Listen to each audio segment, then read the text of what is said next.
Sir ಹೇಳಿ, ಏನಿದು ಈ ಆಡಿಯೋ ವಿಚಾರಕ್ಕೆ ಸಂಬಂಧಪಟ್ಟಂಗೆ ಈಗಾಗಲೇ ಚಿತ್ರದಲ್ಲಿ ಒಟ್ಟಿಗೆ ಕಂಪ್ಲೇಂಟ್ ಏನು ಆಡಿಯೋ ಇದು, ಏನು ವಿಚಾರ? ಸರ್ 21ನೇ ತಾರೀಕು CT ಎಕ್ಸಾಮ್ಸ್ ಇದೆ.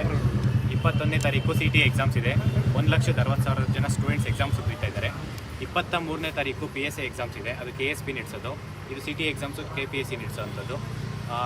23ನೇ ತಾರೀಕು PSA ಎಕ್ಸಾಮ್ಸು ಸುಮಾರು 54,000 ಜನ ಎಕ್ಸಾಮ್ಸ್ ಬರೀತಾ ಇದ್ದಾರೆ. ಈ ಒಂದು ಸಬ್ ಇನ್ಸ್ಪೆಕ್ಟ್ರು ಲಿಂಗಯ್ಯ ಅಂತ ಹೇಳಿ 80 ಲಕ್ಷ ದುಡ್ಡು ಕೊಟ್ಟು 80 ಲಕ್ಷ ದುಡ್ಡು ಕೊಡಿ, ನಿಮಗೆ ಹುದ್ದೆ ಕೊಡ್ತೀನಿ, ನಾಳೆ ಎಕ್ಸಾಮ್ಸ್ ಅಂತ ಹೇಳಿದ್ರೆ ಇವತ್ತು ರಾತ್ರಿ ನಿಮಗೆ ನಾವೇ ಕರ್ಕೊಂಡು ಹೋಗ್ತೀವಿ, ಒಂದು ರೂಮಲ್ಲಿ ಕುಂಡಿಸ್ಬಿಟ್ಟು ಕ್ವಶನ್ ಪೇಪರ್ ಲೀಕ್ ಮಾಡಿಸಿ, ಅಂದರೆ ಕ್ವಶನ್ ಪೇಪರ್ ನಾವು ಕೊಡ್ತೀವಿ ನಿಮಗೆ ಅಲ್ಲೇ ಪ್ರಿಪ್ರೇಷನ್ ಮಾಡಿಸಿ ನೆಕ್ಸ್ಟ್ ಡೇ ಡೈರೆಕ್ಟ್ ಎಕ್ಸಾಮ್ಸ್ ಕರ್ಕೊಂಡು ಹೋಗ್ತೀನಿ ಅಂತ ಹೇಳಿ ಅವನು ಒಂದು ಆಡಿಯೋ ಮಾಡಿದ್ದಾರೆ. ಒಂದು ಆಡಿಯೋ ಅಲ್ಲ, ತುಂಬ 3-4 ಜನ ಜೊತೆ ಮಾಡಿದ್ದಾರೆ. ಅಂದರೆ ಈ ಸ್ಟೂಡೆಂಟ್ಸ್ಗೆಲ್ಲ ಒಂದು ನಂಬಿಕೆ ಇತ್ತು, ಏನೋ ಒಂದು ಎಕ್ಸಾಮ್ಸ್ ಪ್ರಾಮಾಣಿಕವಾಗಿ ನಡೆಯುತ್ತೆ ಅಂತ. ಈಗ ಅವನ ನಂಬಿಕೆನೇ ಕಳ್ಕೊಂಬಿಟ್ಟಿದ್ದಾರೆ ಎಲ್ಲ ಸ್ಟೂಡೆಂಟ್ಸು. PSA ಎಕ್ಸಾಮ್ಸ್ ಇರ್ಬೋದು, CT ಎಕ್ಸಾಮ್ಸ್ ಇರ್ಬೋದು. ಈ ಒಂದು ಅವನೊಬ್ಬನೇ ಇಲ್ಲ ಇದರಲ್ಲಿ, ಲಿಂಗಯ್ಯ ಅನ್ನೋದು ಒಬ್ಬನೇ ಇಲ್ಲ, ಇನ್ಕ್ಲೂಡಿಂಗ್ KPSC ಚೇರ್ಮನ್ ಮೇಲೂ ತನಿಖೆ ಆಗಬೇಕು, ಮೆಂಬರ್ ಮೇಲೂ ತನಿಖೆ ಆಗಬೇಕು. ಯಾಕೆಂದರೆ ಒಂದು ತಿಂಗಳು ಮುಂಚೆನೇ ಎಲ್ಲ ಸ್ಟೂಡೆಂಟ್ಸು ನಮಗೆ ಹೇಳಿದರು ಈ ಥರ ಕ್ವಶನ್ ಪೇಪರ್ ಲೀಕು ಮತ್ತು ಡೀಲು. ನೀವೇ ನೋಡಿರ್ಬೋದು, KPSC ಬೋರ್ಡ್ ಒಳಗಡೆ AEE ಆಗಿರೋ ಒಂದು ಯಾರು ನಿಮಗೆ ಗೋವಿಂದ ರಾವ್ ಅಂತ ಅಲ್ಲಿ ಕೆಲಸ ಮಾಡ್ತಾಯಿದ್ದಾರೆ, ಅವರು ಒಳಗಡೆ ಅವ್ರ ಅಪ್ಪಂಗೆ ಕರ್ಕೊಂಡು, ಅಂದರೆ ವಿದ್ಯಾರ್ಥಿ ಯಾರು ಸೆಲೆಕ್ಟ್ ಆಗಿದ್ದಾನೆ AEE ಅವ್ರ ಅಪ್ಪ ಸ್ಟೂಡೆಂಟ್ಸ್ನೇ ಅಲೋ ಮಾಡ್ತಾ ಇಲ್ಲ. KPSC ಬೋರ್ಡ್ ಮುಂದೆ ಎಷ್ಟೋ ಸ್ಟೂಡೆಂಟ್ಸ್ನ ಒಳಗಡೆ ಅಲೋ ಮಾಡ್ತಾ ಇಲ್ಲ, ಆದರೆ ಪೇರೆಂಟ್ಸ್ನ ಅಲೋ ಮಾಡಿಸಿ ಇಲ್ಲಿ ಡೀಲ್ ಆಗ್ತಾ ಇದೆ. ಅಂದರೆ ಯಾರ ಹತ್ರ ದುಡ್ಡಿದ್ರೆ ಅವ್ರು ಮಾತ್ರ ಜಾಬ್ ತೊಗೊಳೋ ಒಂದು ಸಮಸ್ಯೆ ಕ್ರಿಯೇಟ್ ಆಗಿದೆ. ನಾವು ಕೇಳ್ತಾ ಇರೋದು KPSC ಸೆಕ್ರೆಟರಿ ಮೇಡಮ್ ಬಗ್ಗೆ ತುಂಬ ಎಲ್ಲ ಸ್ಟೂಡೆಂಟ್ಸ್ಗೂ, ಪ್ರತಿಯೊಬ್ಬ ಸ್ಟೂಡೆಂಟ್ಸ್ಗೂ ಒಂದು ಒಳ್ಳೆಯ ಅಭಿಪ್ರಾಯ ಇದೆ, ಅವ್ರನ್ನ ತುಂಬ ನಂಬಿದ್ದಾರೆ, ಅವರು ಸ್ಟೂಡೆಂಟ್ಸ್ ಪರವಾಗಿದ್ದಾರೆ ಅಂತೇಳಿ. ನಾವೆಲ್ಲ ಸ್ಟೂಡೆಂಟ್ಸ್ ಪರವಾಗಿ ನಾನು ಕೇಳ್ಕೊಳ್ಳೋದಿಷ್ಟೇ, ಏನು 21ನೇ ತಾರೀಕು CT ಎಕ್ಸಾಮ್ಸ್ನ, ಯಾಕೆಂದರೆ ನಮ್ಗೆ ಗೊತ್ತಿದೆ ಆಲ್ರೆಡಿ PSI 545 ಎಕ್ಸಾಮ್ಸು ಒಂದು ಸಣ್ಣ OMR ತಿದ್ದುಪಡಿಯಿಂದ 110 ಜನ ಕಲ್ಪ್ರಿಂಟ್ ಸಿಕ್ಕಿದ್ದಾರೆ.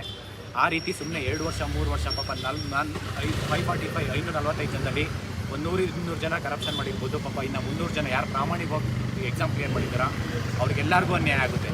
ಅದೇ ರೀತಿ ಈಗ CT ಎಕ್ಸಾಮ್ಸ್ ಏನು ಒಂದು 21ನೇ ತಾರೀಕು ಮತ್ತು PSI 23rd ಇರೋದು, ಏನಾದರೂ ಕರಪ್ಷನ್ ಆಯಿತು ಅಂತಂದಮೇಲೆ ಈಗ ಆಲ್ರೆಡಿ ಕ್ವಶನ್ ಪೇಪರ್ ಲೀಕ್ ಆಗುತ್ತೆ, ನಿಮಗೆ ದುಡ್ಡು ಕೊಟ್ಟವ್ರಿಗೆ ಎಕ್ಸಾಮ್ಸ್ ಕೊಡ್ತೀನಿ ಅಂತ ಹೇಳಿ ಆದಮೇಲೆ ಸ್ಟೂಡೆಂಟ್ಸ್ಗೆ ಯಾರಿಗೂ ನಂಬಿಕೆ ಇಲ್ಲ. ಇನ್ ಕೇಸ್ ಏನಾದರೂ 21ನೇ ತಾರೀಕು ಎಕ್ಸಾಮ್ಸ್ ನಡೆದರೂ ಕೂಡ ಆ ಎಕ್ಸಾಮ್ಸ್ ತನಿಖೆ ಅಂತ ಹೇಳಿದ್ರೆ it will take 3 to 5 years. ಅಲ್ಲಿವರೆಗೂ ಯಾವ ಸ್ಟೂಡೆಂಟ್ಸ್ಗೂ ಪೇಷನ್ಸ್ ಇರಲ್ಲ.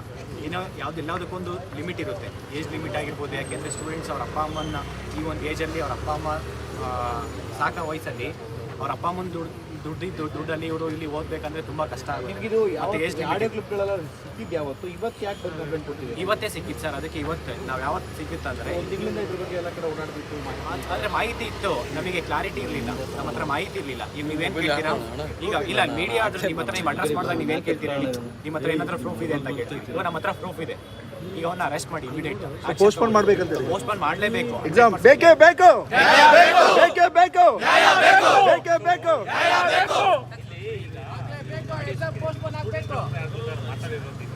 ಇದೆ ಒಂದು ಇದೆ.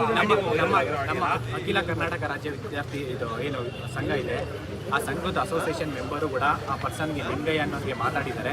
ಅವ್ನು ಮಾತಾಡಿ ಅವ್ನು ರಿಕ್ವೆಸ್ಟ್ ಮಾಡ್ಕೊಂಡಿದ್ದಾನೆ, ನಾನು ಈ ಥರ ಏನೂ ಮಾಡಿಲ್ಲ, ಅಂದರೆ ನಮ್ಮದೊಂದು ಫ್ಯಾಮಿಲಿ ಇದೆ, ಈ ಫ್ಯಾಮಿಲಿ ಇದೆ ಅಂದರೆ ಮೊದಲು ಇದು ಈ ಥರ ಎಲ್ಲ ಫೋನ್ ಕಾಲ್ಸ್ ಮಾಡಿ ದುಡ್ಡು ಕಲೆಕ್ಟ್ ಮಾಡಬೇಕಾದ್ರೆ ಮಾನ ಮರ್ಯಾದೆ ಇರಲಿಲ್ಲ ಅವನಿಗೆ, ಒಂದು ಸ್ವಲ್ಪ ಆದರೂ ಯೋಚನೆ ಮಾಡಬೇಕಾಯ್ತಲ್ಲ. ಇಷ್ಟೇ ಈಗ 80 ಲಕ್ಷ ಡಿಮ್ಯಾಂಡ್ ಮಾಡ್ತಾನೆ. ನಿಮಗೆ ಕ್ವಶನ್ ಪೇಪರ್ ನಿಮಗೆ ಕೊಟ್ಟಾದ್ಮೇಲೆ ಸೇಮ್ ಕ್ವಶನ್ ಪೇಪರ್ ಇದ್ದರೆ ನನಗೆ 25 ಲಕ್ಷ ದುಡ್ಡು ಕೊಡಬೇಕಾಗುತ್ತೆ ಅಡ್ವಾನ್ಸ್ ಅಮೌಂಟು. ಒಂದು ಫಸ್ಟ್ ಇನ್ಸ್ಟಾಲ್ಮೆಂಟು 25 ಲಕ್ಷ, ಆಮೇಲೆ ನಿಮಗೆ ನೀವು 55 ಲಕ್ಷ ಕೊಡಬೇಕು ಅಂತ ಡಿಮ್ಯಾಂಡ್ ಮಾಡ್ತಾರಂತೆ.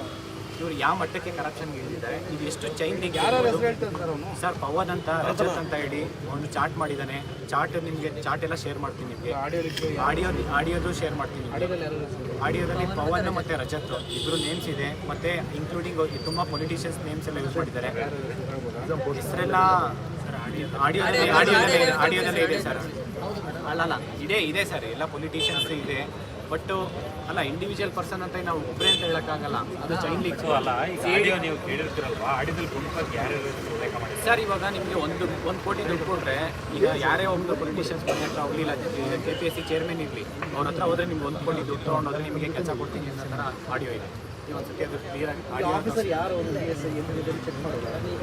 ಈಗ ಅದಕ್ಕೆ ಸರ್ ಆ ನಂಬರ್ಸ್ ಎಲ್ಲ ಇದೆ, ವಾಟ್ಸಪ್ ನಂಬರ್ ಮೇಲೆ ನಂಬರ್ ಇದೆ, ಫೋಟೋನೂ ಇದೆ ಸರ್. ಯಾಕೆಂದರೆ ಲಿಂಗಯ್ಯ ಅವನ ಹೆಸರು ಇದೆ, ಒಂದು DP ಇದೆ, ಒಂದು ಫೋಟೋ ಇದೆ, ಅವನೇ ಒಪ್ಕೊಂಡಿದ್ದಾನೆ. ನಮ್ಮ ಫ್ರೆಂಡ್ಸ್, ನಮ್ಮ ಅಸೋಸಿಯೇಷನಿಂದ ಫೋನ್ ಮಾಡಿಸಿದೀವಲ್ಲ ಅವನಿಗೆ, ಯಾರಂತ ಕೇಳಿದಾಗ ನಾನು ಸಬ್ ಇನ್ಸ್ಪೆಕ್ಟರ್ ಬಸವಲ್ಲ, ಬರೀ ಇಲ್ಲ ಸರ್, ಬೇರೆ ಯಾರು ಮಾಡೋಕ್ಕೆ ಚಾನ್ಸ್ ಇಲ್ಲ. ಯಾಕೆಂದರೆ ಅವನೇ ಒಪ್ಕೊಂಡಿದ್ದಾನೆ, ಹಿಂಗಾಗಿ ಅಂತಲೇ ಒಪ್ಕೊಂಡಿದ್ದಾನೆ. ಬೇರೆ ಅವನೇ ಹೇಳ್ಕೊಂಡಿದ್ದಾನೆ, ಅವನೇ ಇಂಟ್ರೊಡ್ಯೂಸ್ ಮಾಡ್ಕೊಂಡಿದ್ದಾನೆ. ಅದು ಪ್ರೂಫ್ ಇದೆ ನಿಮಗೆ, ಓಕೆನಾ? ಅದರಲ್ಲಿ ಪೊಲೀಸರು ಇಮಿಡಿಯೇಟ್ ಆ್ಯಕ್ಷನ್ ತೊಗೊತೀನಿ ಅಂತ ಹೇಳಿದ್ದಾರೆ.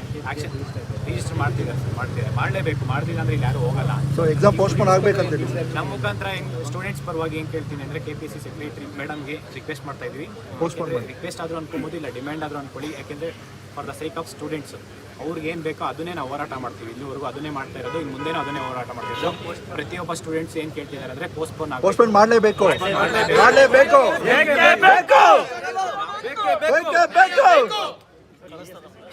PSI ಮತ್ತು CTE ಎರಡೂ ಎಕ್ಸಾಮ್ಸು ಪೋಸ್ಟ್ಪೋನ್ ಮಾಡಿ ಆ ಎಕ್ಸಾಮ್ಸು ವೆರಿ ಸ್ಟ್ರಿಕ್ಟಾಗಿ ನಡೆಸಬೇಕು. ಇವ್ರ ಕೈಯಲ್ಲಿ ಆಗಿಲ್ಲ ಅಂದರೆ CBRT computer based recruitment test ಮುಖಾಂತರ ಆಗಲಿ ಅದನ್ನು ವೆರಿ ಸ್ಟ್ರಿಕ್ಟಾಗಿ ಎಕ್ಸಾಮ್ಸ್ ಮಾಡಿ ಯಾರು ಪ್ರಾಮಾಣಿಕವಾಗಿ ಎಕ್ಸಾಮ್ಸ್ ಇರ್ತಾರಲ್ಲ ಅವರಿಗಷ್ಟೇ ಕೆಲಸ ಸಿಗಬೇಕು ಅನ್ನೋದು ನಮ್ಮ ಉದ್ದೇಶ ಅಂತಲ್ಲ, ನಮ್ಮ ಇದು ಒಂದು ಅಜೆಂಡಾ.